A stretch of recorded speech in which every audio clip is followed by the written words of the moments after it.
Chapter 12, The Adventure of the Engineer Thumb. Adventures of the Engineer's Thumb. Hi friends, have you heard about Sherlock Holmes and his trusted friend, Dr. Watson? Sherlock Holmes is a world-famous detective who can solve any case however difficult it may be. Today's story is about one such case. One morning, two men came to Dr. Watson. One had a bleeding hand wrapped in a handkerchief. He looked in shock and pain. Dr. Watson realizes that there is no thumb visible. He asks the man if it was an accident. The man tells him that it was a murderous attack. Doctor attends to him and tells him to meet Sherlock Holmes if he wants. The man says he'd love to. Dr. Watson assures him that he would come along with him. They reach starts his story. His name was Victor Heatherley. He was a hydraulic engineer who lived in London. A man named Colonel Lysander Stark, around 40 years of age, came to see him on business. Colonel said that he would give 50 guineas for a night's work. He just wanted an opinion about a hydraulic stamping machine which has got out of gear. But for that, I have to come the same night. I would reach by about 11:15 if I took the train. I wanted to know what I had to do there. The colonel told me some story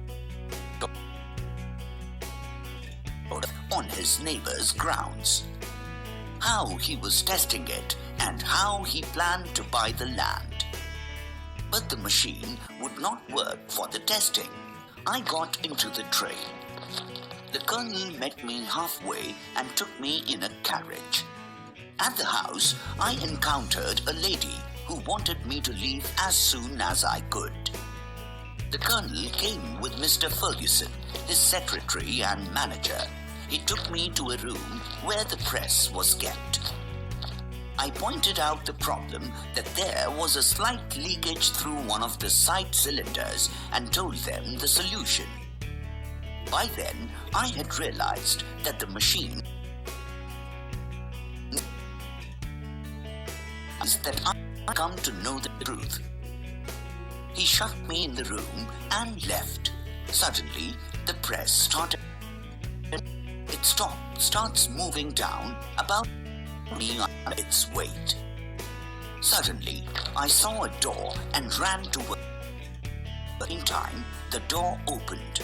I fell out of the room in front of the same woman who had warned me. She asked me to run for life as the colonel would come any moment. I, Victor, scrambled for the window. As I was about to cross the ledge and jump out, the colonel struck me with a cleaver. Off went my thumb. I ran for life but fainted on the way. When I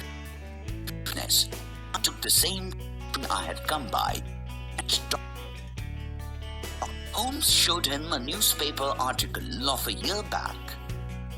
How another engineer had vanished. Victor looks shocked. Holmes and the others go to Scotland Yard.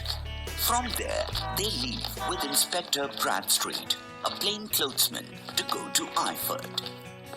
Holmes shows the place on the map where the criminals would be and says that they were coiners who used the machine to form the amalgam, which has taken the place of silver. The inspector adds they have known a clever gang was at work and traced them as far as Reading, but couldn't get any further. This time, they would.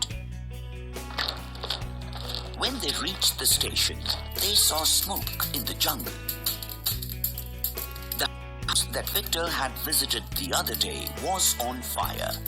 Holmes said it might have been fire when Victor's lamp got crushed in the press. The men were gone, and so was Victor's thumb and 50 guineas. All they could do was have a good laugh. You enjoyed the wit of Sherlock Holmes. More, but bye for now.